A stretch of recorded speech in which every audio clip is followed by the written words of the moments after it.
Très bien. Bonsoir à tous. Bună seara! Je propose de commencer par la lecture d'un texte dans Philippiens, chapitre 2, verset 13. Vom începe prin citirea unui text din Biblie care se găsește în Filipeni, capitolul 2, cu versetul 13. Cuvântul lui Dumnezeu spune așa: căci Dumnezeu este acela care lucrează în voi și vă dă după plăcerea Lui și voința și înfăptuirea. Dieu est souverain. Dumnezeu este suveran. Voir l'étude sur la souveraineté de Dieu. Așa că vă rugăm să vedeți studiul asupra suveranității lui Dumnezeu. Dieu a tout déterminé depuis la fondation du monde. Dumnezeu a determinat totul de la întemeierea lumii, Pour l'accomplissement de son plan à lui. pentru realizarea planului său. Tout et tous sont donc soumis à sa totale souveraineté. Prin urmare, totul și toate sunt supuse suveranității sale.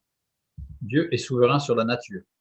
Dumnezeu este suveran peste natură, Dieu est souverain sur le diable. Dumnezeu este suveran asupra diavolului, Dieu est souverain sur tous les hommes. Dumnezeu este suveran peste toți oamenii. Dieu a tout déterminé. Dumnezeu a determinat totul. Mais qu'en est-il du libre arbitre de l'homme? Însă, cum rămâne cu liberul arbitru al omului?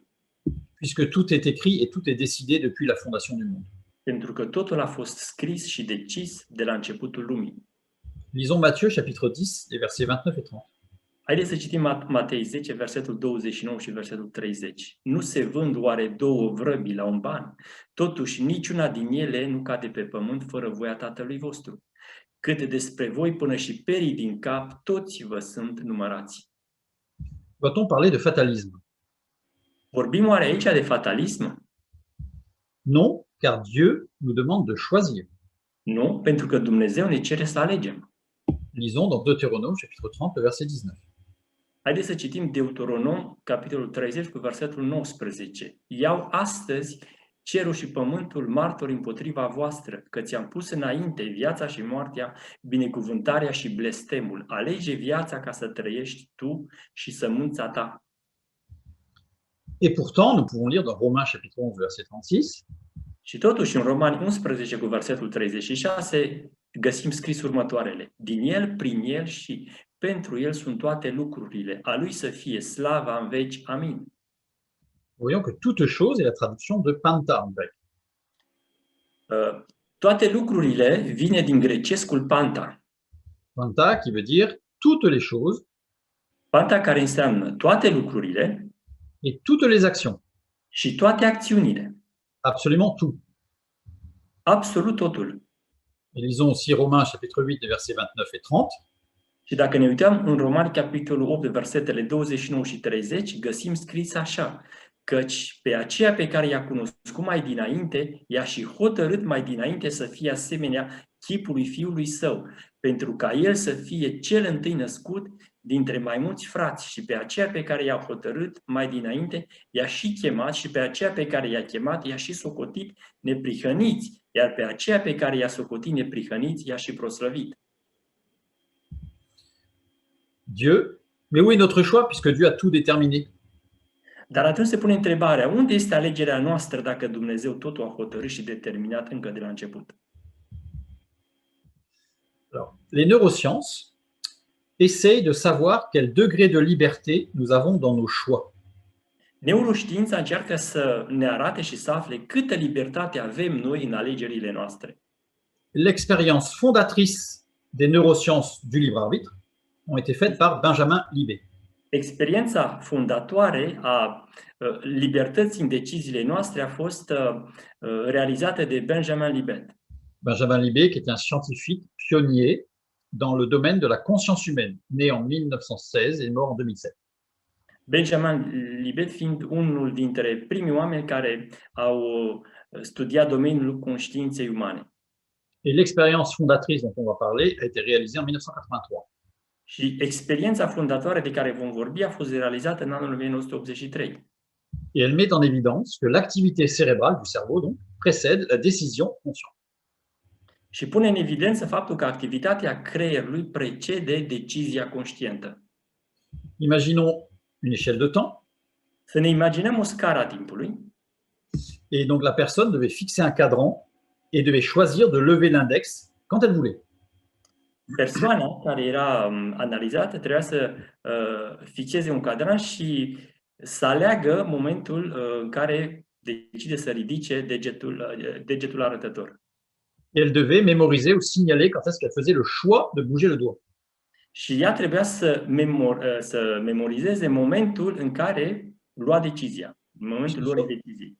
Voilà, parce que sur le cadran qu'elle regardait, il y avait des petits points qui bougeaient et elle devait dire à quel point elle était arrivée quand elle avait décidé. Și pe cadranul respectiv erau anumite puncte care se mișcau și ea trebuia să decidă când va arăta punctul pe care îl dorește. Et donc, on connaît le moment de la décision. Asta înseamnă că noi cunoaștem momentul luării deciziei conștiente. Et officiellement, on devait mesurer les activités du cerveau Și oficial ar fi trebuit să măsurăm, activitatea creierului et le temps entre l'activité de l'index par un électromyogramme. și timpul identificat atunci când arătam degetul folosindu-ne de o electromiogramă. Voilà, donc, on a un début de mouvement qui est connu. Deci avem un început al mișcării care este cunoscut. Et on devait aussi mesurer l'activité du cerveau par un électroencéphalogramme. Și trebuia să se identifice și activitatea creierului printr-o electrocefalogramă.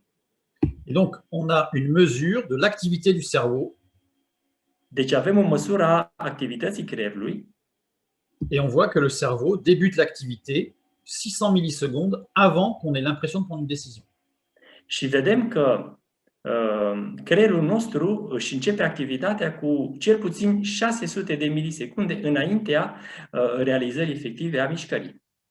Ça veut dire que presque une demi-seconde avant, notre cerveau fait des choses avant même qu'on sache qu'on va décider.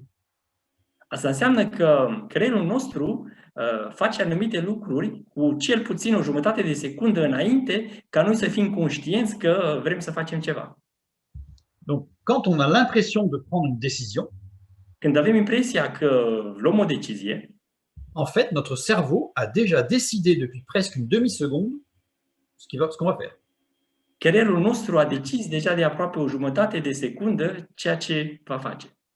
Évidemment, c'est très perturbant. Evident că este foarte perturbant. Donc, d'autres expériences ont été faites, Alte experiențe au fost realizate, en particulier en 2008, în special în anul 2008, et les personnes devaient choisir d'appuyer sur un bouton à droite ou à gauche. și persoanele trebuiau să decide să apese pe două butoane, în stânga, butonul din stânga sau butonul din dreapta. Donc, elles avaient un bouton dans la main droite Deci, aveau un buton în mâna stângă, în mâna dreaptă, et un bouton dans la main gauche. și un buton în mâna stângă. Et par un IRM, on devait vérifier ce qui se passait dans le cerveau. Și printr-un RMN se poate identifica ceea ce se întâmplă în creier și care este activitatea acestuia.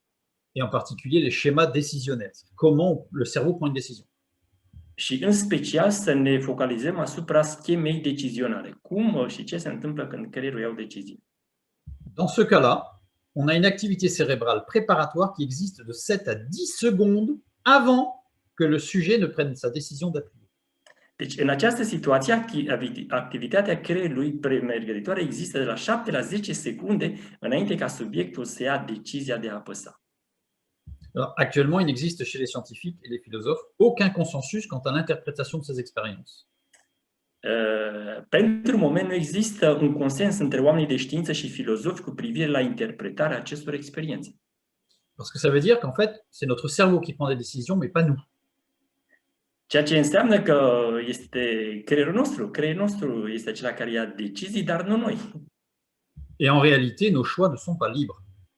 Și în realitate, alegerile noastre nu sunt libere. Tout est déterminé par des causes antérieures à notre prise de conscience. Totul este determinat de cauze anterioare conștientizării noastre. Par des processus neurobiochimiques, Prin procese neurobiochimice, par des processus inconscients. prin procese inconștiente.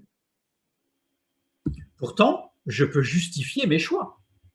Și cu toate acestea îmi pot justifica alegerile. Quand on justifie un choix, Când justificăm o alegere, on donne les raisons les plus probables qui justifient ce choix sans remise en cause directe. dăm toate rațiunile posibile alegerii noastre fără a pune aceasta sub semnul întrebării. C'est-à-dire qu'on ne prend pas le temps Asta înseamnă că nu ne luăm timp pentru ou on est dans l'incapacité de connaître tous les composants de notre choix. de a fi în incapacitatea de a cunoaște toate componentele luării deciziei noastre.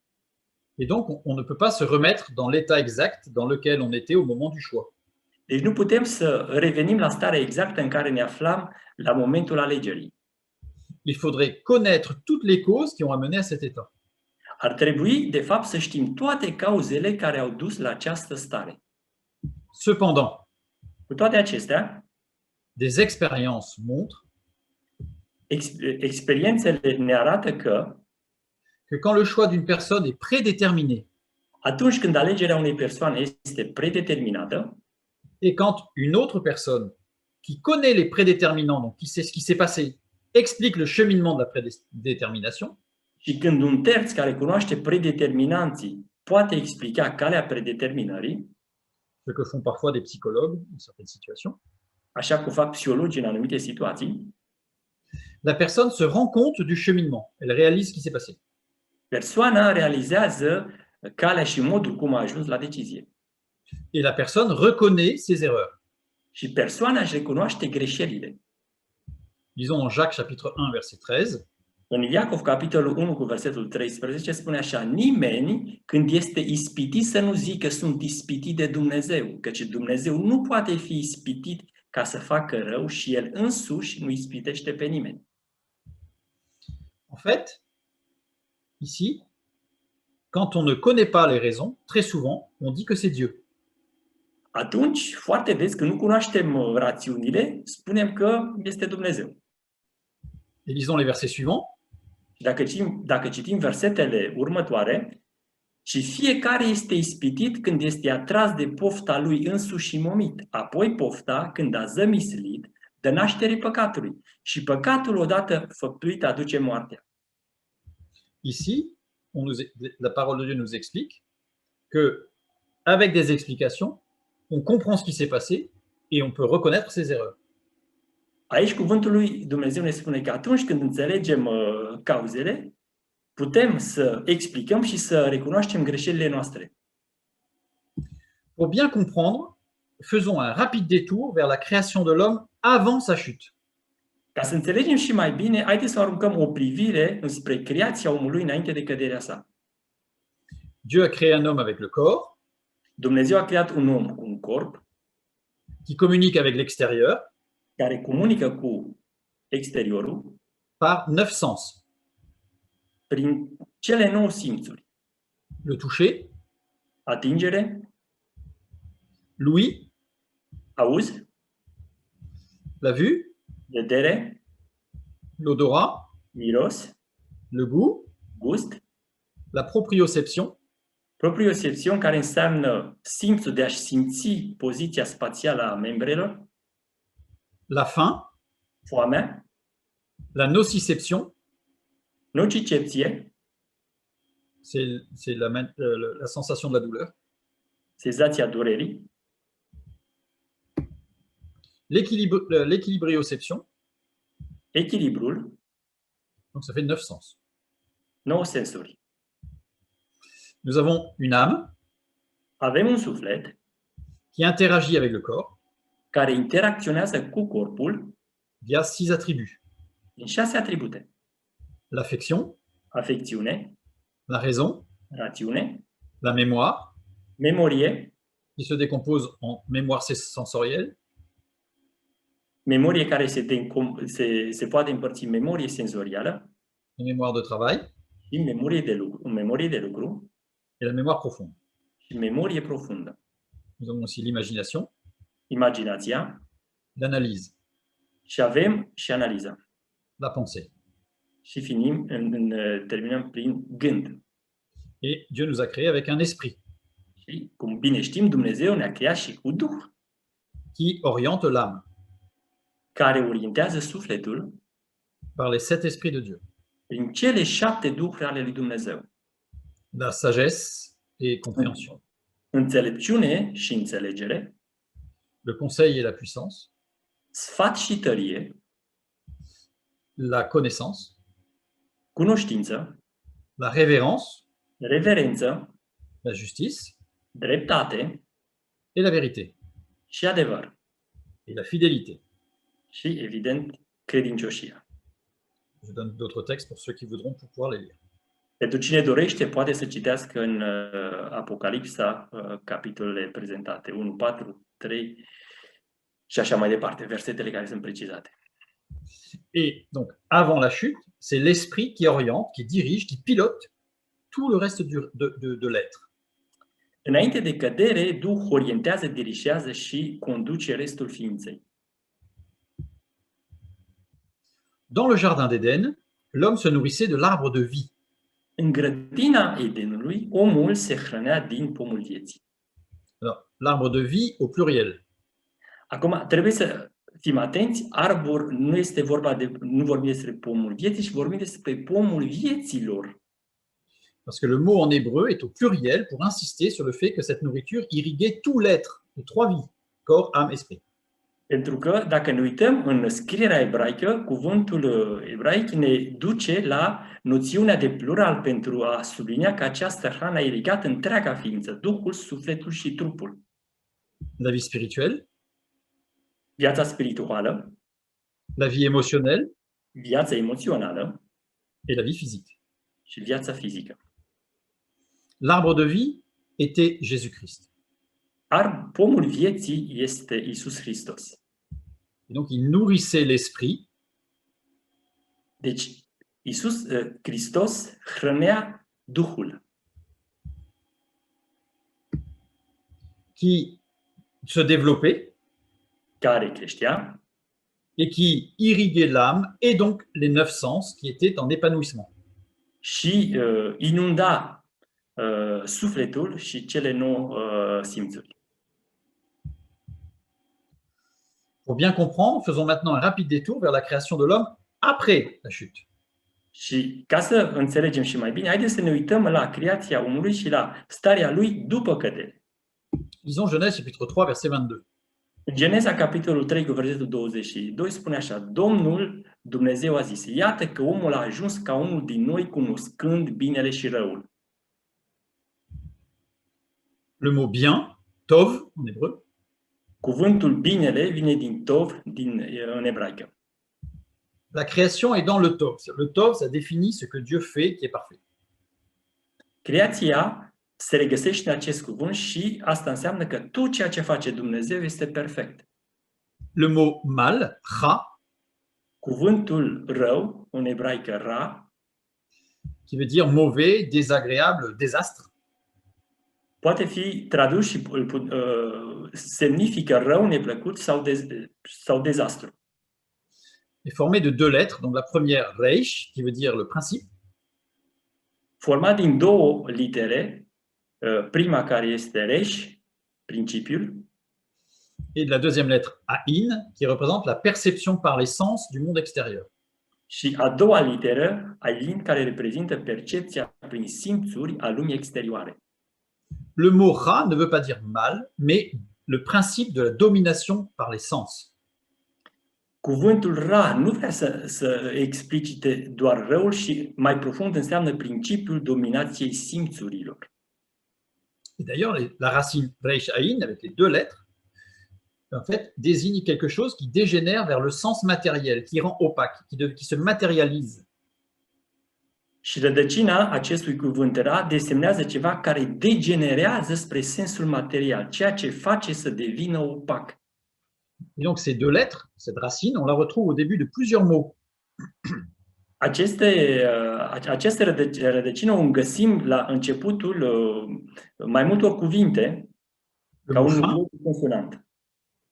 Le mot faim, le mot désordre, Foame, dezordine, le mot peur, cuvântul frică, rupture, spargere, horreur, groază, frissonner, a tremura, chanceler, a se clătina, troubler, a perturba, écrasement, affliction, nuisance, brisure, hostilité. zdrobire, suferință, pacoste, rupere, ostilitate.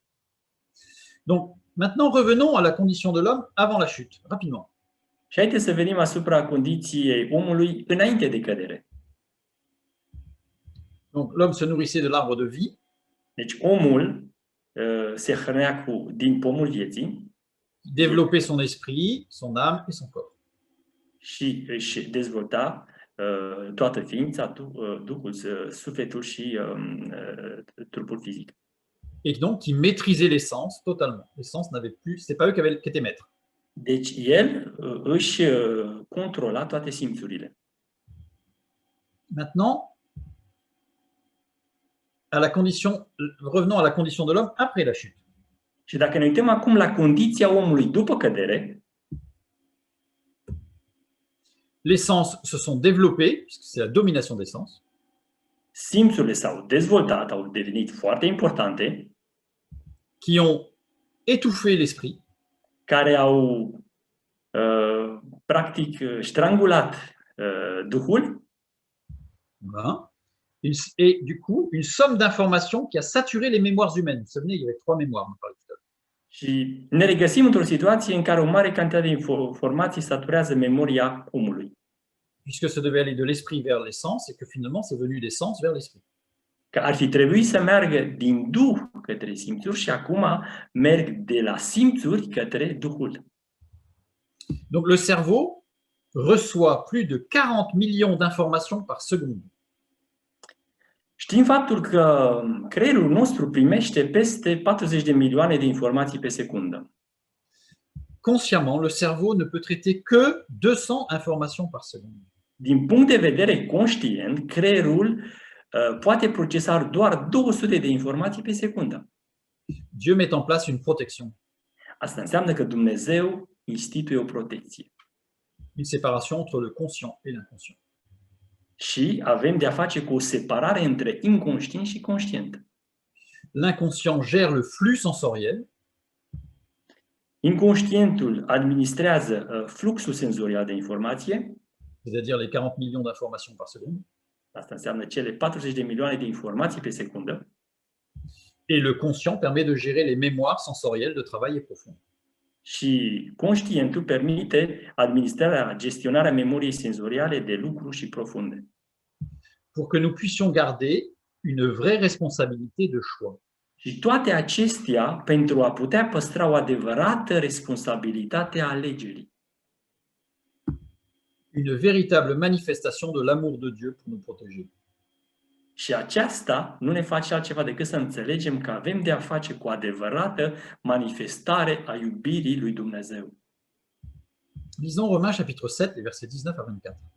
Dacă citim Romani, capitolul 7, de la 19 la 24, găsim următoarele cuvinte. Căci binele pe care vreau să-l fac, nu-l fac, ci răul pe care nu vreau să-l fac, iată ce fac. Și dacă fac ce nu vreau să fac, nu mai sunt eu cel ce face lucrul acesta, ci păcatul care locuiește în mine. Găsesc, dar în mine legea aceasta. Când vreau să fac binele, răul este lipit de mine. Fiindcă după omul din lăuntru îmi place legea lui Dumnezeu, dar văd în mădularele mele o altă lege care se luptă împotriva legii primite de mintea mea și mă ține rob legii păcatului, care este în mădularele mele. O, nenorocitul de mine! Cine mă va izbăvi de acest trup de moarte? Nous avons ici une expression claire de notre incapacité à faire des choix libres. În acest verset avem o expresie cât se poate de clară a incapacității noastre de a face alegeri libere. L'emprise des sens détruit la liberté de l'esprit. Dominația simțurilor distruge libertatea minții.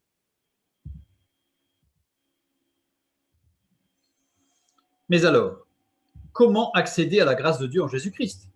Și atunci, cum să accesăm harul Dumnezeului în Iisus Hristos? Lisons Jean chapitre 3, verset 16. În Ioan capitolul 3 cu versetul 16 spune așa: fiindcă atât de mult a iubit Dumnezeu lumea, încât a dat pe singurul lui Fiu, pentru ca oricine crede în El să nu piară, ci să aibă viață veșnică. Et maintenant, 1 Timothée chapitre 2, les versets 3 et 4. Și în 1 Timotei, capitolul 2, de la versetul 3 la versetul 4, găsim așa: lucrul acesta este bun și bine primit înaintea lui Dumnezeu, Mântuitorul nostru, care voiește ca toți oamenii să fie mântuiți și să vină la cunoștința adevărului. Ces derniers versets posent un gros problème. Acest ultim verset ne pune o mare problemă. Si Dieu veut que tous les hommes, sans exception, soient sauvés, Dacă Dumnezeu vrea ca toți oamenii, fără excepție, să fie mântuiți, Dieu est souverain, Dumnezeu e suveran. donc tous les hommes seront sauvés. Atunci toți oamenii vor fi mântuiți. Ou alors Dieu n'est pas souverainement tout-puissant. Sau Dumnezeu nu este suveran, nu este atotputernic. Si Dieu veut que tous les hommes, sans exception, soient sauvés, Dacă Dumnezeu vrea ca toți oamenii, fără excepție, să fie mântuiți, Dieu étant souverain, alors tous les hommes devraient être sauvés. Dumnezeu fiind suveran, atunci toți oamenii vor fi mântuiți. Alors, Așa că, pourquoi annoncer l'Évangile? de ce să mai vestim Evanghelia? Pourquoi prier pour le salut de nos bien-aimés? De ce să ne mai rugăm pentru mântuirea celor dragi? Pourquoi la sanctification? De ce să ne mai chinuim cu sfințenia? Mais pourtant, nous savons que tous les hommes ne seront pas sauvés. Și totuși noi știm că nu toți oamenii vor fi mântuiți. Dire que tous les hommes seront sauvés est une hérésie qu'on appelle l'hérésie de l'universalisme. A spune că toți oamenii în mod obligatoriu vor fi mântuiți este o erezie numită erezia universalismului. Alors, certains, des théologiens, échafaudent des théories. Atunci, unii dintre teologii vremilor noastre și nu numai au construit teorii. Dieu veut effectivement, en effet, sauver tous les hommes sans exception, mais il échoue. Una dintre acestea este următoarea. Dumnezeu vrea într-adevăr să salveze toți oamenii fără excepție, dar eșuează. Évidemment, ils ne le disent pas tout à fait comme ça. Evident, ei nu o spun chiar așa direct, o spun mult mai dulce. Mais ça, c'est la position de la majorité des chrétiens. Însă trebuie să știți că aceasta este poziția majorității creștinilor. Lisons Ésaïe, chapitre 55, le verset 11. Haideți să citim în Isaia 53 cu versetul 11.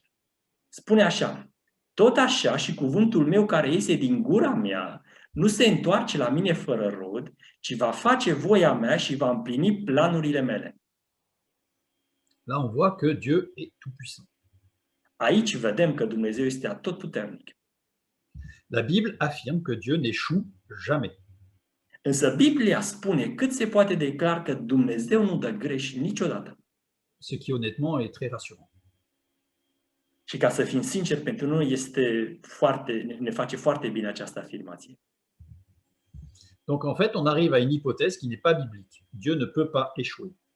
Și ajungem la o ipoteză care nu e biblică. Dumnezeu nu poate să eșueze. Dieu a envoyé la parole faite chair pour sauver tous les hommes. Dumnezeu a trimis cuvântul său făcut trup ca să mântuiască pe toți oamenii. Et tous ne sont pas sauvés. Și nu toți sunt salvați. Donc, Dieu a échoué dans son plan, son but. Deci, înțelegem clar că Dumnezeu a eșuat în planul său, în scopul său. Ceci est totalement non biblique. Aceasta este cu totul și cu totul nebiblic. Alors, on a une autre théorie. Găsim o altă teorie. Dieu intègre dans son plan que tous les hommes ne soient pas sauvés. Dumnezeu include în planul său că nu toți oamenii să fie mântuiți. Dieu prévoit que l'homme rejette son salut. Deci, dacă intrăm în profunzime, asta înseamnă că Dumnezeu a prevăzut ca omul să respingă salvarea. Alors, cette théorie a l'avantage de s'accorder avec Ésaïe 55:11. Ei, această teorie are avantajul de a fi în acord cu Isaia 55 cu versetul 11 care l-am citit mai înainte. Parce que Dieu fixe, il établit l'échec de son plan. Asta înseamnă că Dumnezeu remediază eșecul planului său.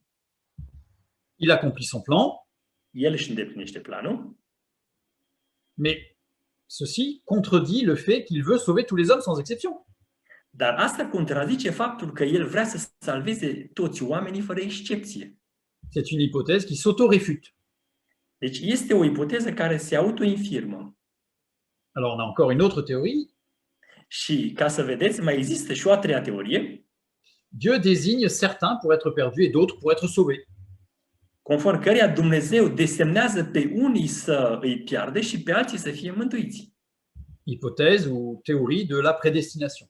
Ceea ce numim ipoteza sau teoria sau teologia predestinării.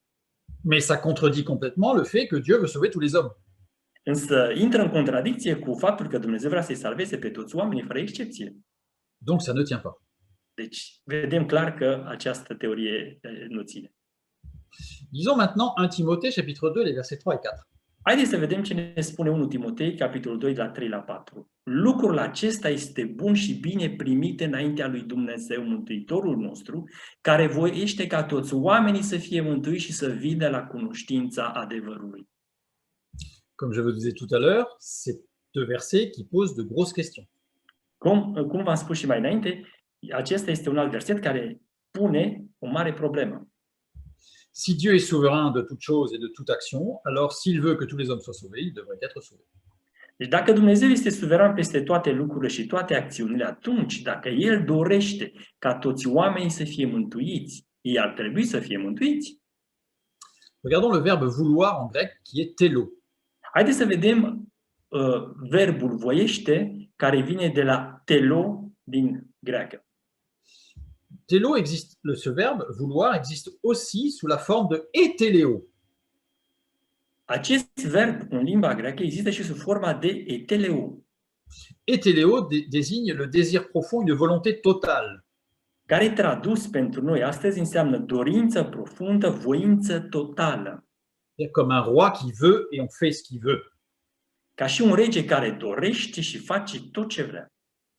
Mais ce verbe n'est jamais utilisé dans le Nouveau Testament ni dans la traduction grecque de l'Ancien Testament, les Septante. Numai că acest verb nu-l găsim niciodată folosit în Noul Testament și nici în versiunea să spunem, originală a Vechiului Testament, a Noului Testament în limba greacă. Alors, teleo veut dire vouloir dans un sens proche de consentir. Teleo înseamnă dorind într-un sens apropiat de a consimți. Le salut est une grâce que Dieu nous accorde. Mântuirea este un har pe care Dumnezeu ni-l acordă. Il n'y a que dans la littérature chrétienne que l'on donne le sens de eteleo au verbe telo. Este doar în literatura creștină semnificația lui eteleo și îi dăm sensul lui teleo. Lisons Jean chapitre 3, le verset 16. În Ioan 3,16, fiindcă atât de mult a iubit Dumnezeu lumea că a dat pe singurul Său Fiu, pentru ca oricine crede în El să nu piară, ci să aibă viața veșnică. Quand on dit que Dieu a tant aimé le monde, ça se rapporte ce que la Bible appelle le temps de l'ignorance. Când ne uităm la prima parte a versetului, fiindcă atât de mult a iubit Dumnezeu lumea, aceasta face referință la timpul ignoranței. Ce temps d'ignorance, c'est le temps avant la pleine révélation de la justice de Dieu. Este, de fapt, timpul înainte de revelația deplină a dreptății lui Dumnezeu. Un temps avant la décision personnelle de dire oui ou de dire non à Dieu dans un choix responsable. Un timp înainte de decizia personală de a spune da sau nu lui Dumnezeu. Lisons Acte 17:30. Haideți să ne uităm în Fapte, capitolul 17 cu versetul 30. Dumnezeu nu ține seama de vremurile de neștiință și poruncește acum tuturor oamenilor de pretutindeni să se pocăiască. La Bible n'enseigne pas que Dieu veut absolument, eteleo, sauver tous les hommes sans exception. Și acum reținem următorul lucru care e foarte important. Biblia nu ne învață că Dumnezeu vrea în mod absolut să salveze pe toți oamenii fără excepție. La Bible enseigne que Dieu propose le salut à tous les hommes sans distinction. Și Biblia ne învață cât se poate de clar că Dumnezeu oferă mântuire tuturor oamenilor fără deosebire. Tous, absolument, tous les hommes de l'histoire ont accès à la possibilité d'être sauvés. Toți oamenii din istorie, toți oamenii care au existat pe pământ, au dreptul și au acces la mântuire, fără nicio deosebire. Romains chapitre 2, verset 11. În Romani 2 cu versetul 11 spune așa, căci înaintea lui Dumnezeu nu se are în vedere fața omului. Résumons ce que nous venons de voir. Haideți să rezumăm puțin ceea ce am auzit până acum. La chute, pardon, a soumis l'homme et la femme à la domination de ses sens. Căderea a supus bărbatul și femeia la dominația simțurilor lor, sub dominația simțurilor lor. Dans son amour, Dieu établit la barrière entre conscient et inconscient pour nous permettre de faire des choix responsables. În dragostea lui Dumnezeu a stabilit bariera între conștient și inconștient pentru a ne permite să facem alegeri responsabile. Dieu, dans sa grâce, propose à tous les hommes, sans distinction, d'accepter le salut en Jésus-Christ. Dumnezeu, în harul său nespus de mare, propune tuturor oamenilor, fără diferență, fără distinție, accesul la mântuirea lui Iisus Hristos. Dieu est souverain de toutes les choses et de toutes les actions. Dumnezeu este suveran asupra tuturor lucrurilor și asupra tuturor acțiunilor. Tout est de lui, par lui et pour lui, comme le dit Romains 11:36. Din El, prin El și pentru El sunt toate lucrurile, a Lui să fie slava în veci. Amin, așa cum spune Romani 11:36. Ça veut dire qu'il gère tout ce qui m'est arrivé, tout ce qui m'arrive et tout ce qui m'arrivera. Asta înseamnă că El se ocupă de tot ce mi s-a întâmplat, de tot ce mi se întâmplă și de tot ce mi se va întâmpla. Alors, revenons sur un épisode particulier, celui de Job, dans Job chapitre 5, versets 17 et 18. Haideți să revenim asupra unui episod foarte specific care îl găsim în Iov, capitolul 5, versetul 17 și versetul 18. C'est Job qui parle. Iov vorbește. Ferice de omul care îl ceartă Dumnezeu, nu ne socoti mustrarea celui atotputernic. El face rana și tot el o leagă, el rănește și mâna lui tămăduiește. Nous ne regarderons pas tout ce verset, juste un tout petit. Nu o să ne uităm în detaliu asupra întregului verset, doar o mică părticică. Le verbe châtier, la traduction en hébreu de yakar. Verbul ceartă vine din ebraicul yakaci, Qui veut dire réprimander, corriger. care vrea să însemne mustrare, corectare Il veut dire aussi se rendre compte. și poate însemna și a-și da seama. Qui veut aussi dire démontrer. Sau poate spune și a dovedi. Qui veut aussi dire destiner. Mai înseamnă și a destina. Ici, il est dans une conjugaison en hébreu particulière qui s'appelle le radical ifil. Acest verb îl găsim la o conjugare cu totul și cu totul specifică în ebraică și anume la radicalul ifil. En grammaire, on appelle ça le radical factitif, qui veut dire faire. În gramatică numim acest radical factiv, adică a face să facă. Donc, la notion de réprimander, corriger ne peut pas exister au radical ifil. Deci, explicația sau traducerea de mustrare, corectare, nu poate să existe în contextul acesta. Ni la notion de destiner. Nici semnificația de a destina. Au radical ifil, se rendre compte veut dire rendre lucide. La radicalul ifil se poate traduce doar a face lucid. Et au radical ifil, démontrer signifie faire une démonstration. Sau a face o demonstrație. Donc, nous avons deux traductions possibles pour le début du verset. Deci, pentru începutul acestui verset, uitându-ne la terminologia arătată, putem găsi două traduceri posibile. Heureux l'homme que Dieu rend lucide. Iată, fericit este omul pe care Dumnezeu îl face lucid. Ou voici heureux l'homme auquel Dieu fait faire une démonstration. Sau, iată, fericit este omul pe care Dumnezeu îl face să facă o demonstrație. Plus, après, la fin, ne méprise pas la correction du Tout-Puissant. Și, la final, nu disprețui mustrarea celui atotputernic. Le mot correction ici est mufsar. Cuvântul mustrare vine din ebraicul mufcar, Qui veut dire littéralement action de détourner la tête pour enseigner, montrer, faire comprendre quelque chose, comme un professeur qui montre à un élève du doigt. care vrea să spună literalmente actul de a-ți întoarce capul pentru a preda, arăta, face oamenii să înțeleagă ceva, ca și cum i-ai arăta cu degetul cuiva. Le verbe mépriser, ma'as. Verbul a disprețui, maas, Dégoûter, dédaigner, être écœuré. care are următoarele sensuri: a dezgusta, disprețui, a fi dezgustat. C'est le verbe qui est employé aux endroits pivots à chaque fois qu'il y a un pivot vraiment important dans le livre de Job. Este verbul folosit în locurile esențiale ale cărții lui Iov. Reprenons Job, chapitre 5, verset 17. Deci, dacă reluăm versetul din Iov 5 cu 17, Voici heureux l'homme que Dieu rend lucide. iată, fericit e omul pe care Dumnezeu îl face lucid, Auquel Dieu fait faire une démonstration. Les deux sens. sau pe care Dumnezeu îl face să facă o demonstrație. Et toi, ne sois pas écœuré par l'enseignement bouleversant, choquant du Tout-Puissant. Și tu nu fi dezgustat de învățătura copleșitoare și șocantă a Atotputernicului. Donc cette deuxième partie concerne chacun de nous qui observons notre prochain.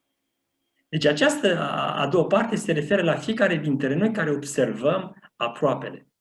Et la première partie concerne celui que Dieu enseigne. Și a doua parte se referă la cel pe care Dumnezeu îl învață, Qui peut être nous-mêmes care poate fi noi înșine, et qui peut être un autre. care poate fi un altul, Que Dieu peut utiliser pour faire une démonstration. pe care Dumnezeu îl poate folosi pentru a demonstra. Pour nous. Pentru noi,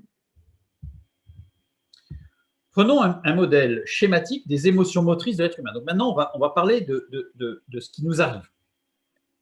haideți să luăm modelul schematic al emoțiilor motorii ale ființei umane și vrem să înțelegem ceea ce se întâmplă cu noi. Souvent, on utilise la roue des émotions de Plutchik. Și putem folosi roata emoțiilor lui Plutchik, avec toutes les émotions négatives et positives possibles que nous pouvons rencontrer. cu toate emoțiile pozitive sau negative care le putem experimenta. Et nous, on est au milieu. Noi suntem în centru. Alors, dans le petit schéma que je vais faire, chaque ressort représente une expérience consciente ou inconsciente. În schema care vă voi arăta, fiecare arc reprezintă o experiență conștientă sau inconștientă. Donc, nous avons plein de petits ressorts qui représentent des émotions différentes. Deci regăsim foarte multe arcuri care reprezintă emoții diferite. Ces expériences ou ces émotions sont induites par notre éducation. Aceste emoții și aceste experiențe sunt induse de educația noastră. Et donc, on vit des choses qui nous amènent dans certaines zones émotionnelles. Și trăim anumite lucruri care ne duce în anumite zone emoționale. Ces expériences peuvent être induites aussi par notre culture. Aceste experiențe pot fi induse și de cultura noastră. Elles peuvent être induites aussi par nos relations. Ele pot fi de asemenea induse și de relațiile pe care le avem. En fait, Dieu conduit toutes les choses et toutes les actions de tout l'univers et de tout individu. Deci, Dumnezeu conduce astfel toate lucrurile, toate acțiunile întregului univers ale fiecărui individ. Des milliards et des milliards d'informations par seconde. Miliarde și miliarde de informații pe secundă. À chaque instant qui passe, La fiecare secundă care trece, pour amener chacun à un point d'équilibre parfait à un instant donné. cu obiectivul principal de a duce pe toată lumea în punctul de echilibru perfect la un moment dat. Ça veut dire que tout ce qui s'est passé dans notre vie Asta înseamnă că tot ce s-a întâmplat în viața noastră a été fait exprès par Dieu a fost generate și controlate într-un mod total de Dumnezeu pour nous amener à un point d'équilibre parfait pentru a ne duce într-un punct de echilibru perfect et permettre un choix responsable sans aucune influence consciente ou inconsciente de nos sens. și pentru a permite o alegere responsabilă fără nicio influență conștientă sau inconștientă. Nous avons vu précédemment à la page 3, L-am văzut la pagina 3, donc je remets tout le schéma, vom afișa toată schema. et quand nous avons vu que quand un tiers connaît les prédéterminants Și când am observat că o a treia persoană, un terț, cunoaște predeterminanții, la personne peut comprendre son cheminement et reconnaître ses erreurs, persoana poate să-și înțeleagă drumul și să-și recunoască greșelile. eh bien en fait, Dieu connaît parfaitement tous les prédéterminants de nos actes et de nos pensées. Ei bine, Dumnezeu cunoaște perfect toate predeterminantele acțiunilor și gândurilor noastre, Manifestation de l'omniscience de Dieu. ceea ce înseamnă autoștiința, manifestarea autoștiinței lui Dumnezeu, Qui connaît tous les prédéterminants care cunoaște toate predeterminantele et qui connaît toutes les conséquences de toutes les actions de tous les êtres vivants et de tous les événements naturels sur tous les êtres vivants sur toute la durée de l'histoire du monde. care cunoaște de fapt toate consecințele tuturor acțiunilor, tuturor ființelor vii și ale tuturor evenimentelor naturale asupra tuturor ființelor vii de-a lungul istoriei lumii.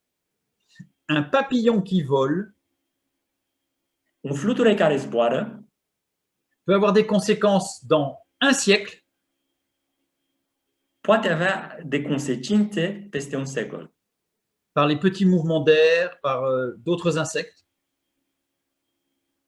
prin mișcările aerului sau prin alte insecte. et Dieu maîtrise tout ça. Și Dumnezeu controlează toate aceste lucruri. Et en fait, Dieu nous amène à la lucidité sur le chemin de la prédétermination. C'est-à-dire que toutes les expériences de toute notre vie, c'est pour nous amener à un point d'équilibre. Și înțelegem din toate acestea că Dumnezeu ne aduce la luciditate pe calea predeterminării, Pour nous faire comprendre tous les cheminements qui nous ont amenés là. pentru a ne ajuta să înțelegem toate elementele care ne-au ajutat să ajungem aici. Ça, c'est la manifestation de la justice et de l'amour. Aceasta este dreptatea și dragostea lui Dumnezeu, Pour amener chacun à un vrai choix responsable devant le salut en Jésus-Christ. pentru a duce pe toată lumea la o adevărată alegere responsabilă în fața mântuirii lui Iisus Hristos. Pour amener chaque enfant de Dieu dans une Pentru- sanctification vraie et responsable. On a les deux. Și să aducă pe fiecare copil al lui Dumnezeu într-o sfințire adevărată și responsabilă. Donc, tout ce qui se passe avant la conversion, c'est pour amener à un choix responsable. Tot ce se întâmplă înaintea convertirii este pentru a ne duce la o alegere responsabilă. Et tout ce qui nous arrive après la conversion, c'est pour nous amener à aller encore plus loin avec Dieu. Și tot ce se întâmplă după ce l-am primit pe Domnul Iisus Hristos are ca obiectiv de a ne duce spre o sfințire adevărată și responsabilă. Dans un choix responsable. În contextul unei alegeri responsabile. Ça veut dire que quand nous serons devant le trône de Dieu à la fin des temps, Asta înseamnă că atunci când vom fi în fața tronului, la finalul tuturor lucrurilor, personne ne pourra dire que c'est à cause de ses parents, de ses amis, de sa vie, de sa culture, etc. nimeni nu va putea spune că este din cauza părintelui, familiei, știu eu, colegilor și așa mai departe. Tout le monde sera responsable de ses choix. Toată lumea, absolut toți, vor fi responsabili de alegerile lor. Depuis la chute, l'homme est aliéné au déterminisme de Dieu. De la început, de la cădere, omul este înstrăinat de determinismul lui Dumnezeu. Avec des expériences Prin experiențe qui nous ont amenés à vivre la prison du péché, la loi du péché, care ne-au condus în stadiul de a trăi sub legea păcatului, pour lui donner à tout homme, pour lui donner accès au moment de vraie liberté. și aceasta pentru a oferi acces la momentul sau la momentele adevăratei libertăți, Pour dire oui à Dieu pentru a spune da lui Dumnezeu ou pour dire non. sau pentru a spune nu.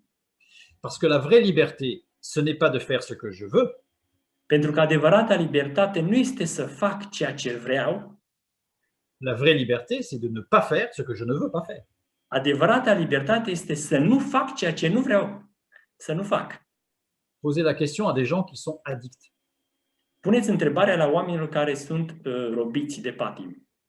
Et quand on a dit oui à Dieu, Dar când am spus da lui Dumnezeu, le Saint-Esprit vient en nous, Duhul Sfânt vine în noi, nous libère de la loi du péché, ne eliberează de legea păcatului, inverse les choses, inversează lucrurile, nourrit l'esprit par la parole de Dieu, hrănește sufletul nostru prin cuvântul lui Dumnezeu et va nous permettre d'utiliser nos sens pour nous épanouir et non pas nous étouffer.